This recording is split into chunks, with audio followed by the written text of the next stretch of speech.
why did you pick horror as an avenue to send a message to the public?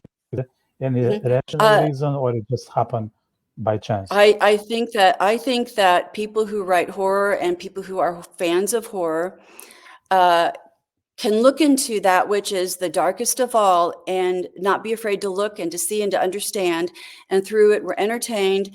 And I view horror as dark allegory. And because I think everything can be layered with meaning on top of meaning. And so the takeaways are often some of the most classic storytelling tropes that exist. For instance, good versus evil. And even in something as classic as The Exorcist or Frankenstein, where there are issues of abandonment and loss of a father figure, it touches on so many things. And then likewise, also going into mythologies and folklore from the different countries. And there are countless ways to tie in truths and ways of messaging a story, and then wrapping it in horror, which for me is just a lot of fun. And as a history person and art history person, I love to draw from that knowledge, and I use that to illustrate aspects of my stories as well.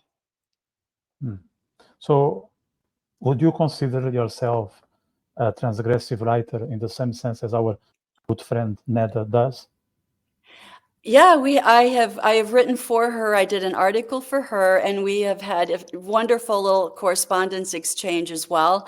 And I think transgressive is a great word. In fact, in Ethereum, the tagline for that is elegantly transgressive horror and poetry, short stories and poetry.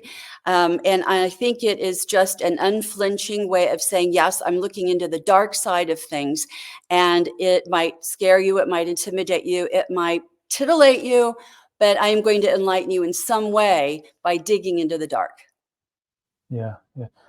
I'm just thinking here myself, because I believe that we live in a period of human history where we are told to be soft, we are told to be sensitive, we are told to be careful, we are told to take in consideration every single word, if not every single syllable that we put out there, because you might hurt the audience, they might start to cry.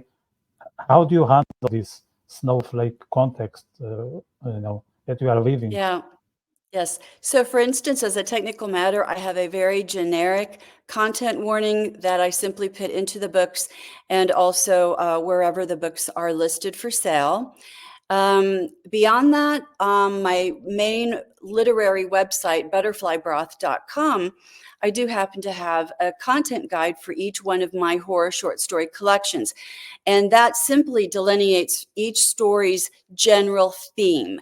Beyond that, it's upfront, it is horror and science fiction. So people should be going into that eyes wide open and understand that this is where they're going with that kind of a selection. And I believe just like, sort of like consumer use 101 would indicate that if you're not liking it, put it down. Nobody needs to finish a book. And I would be, I would continue to do the writing and to keep it out there unapologetically, and let every consumer make that decision for themselves if that's something they want to continue or throw in the trash.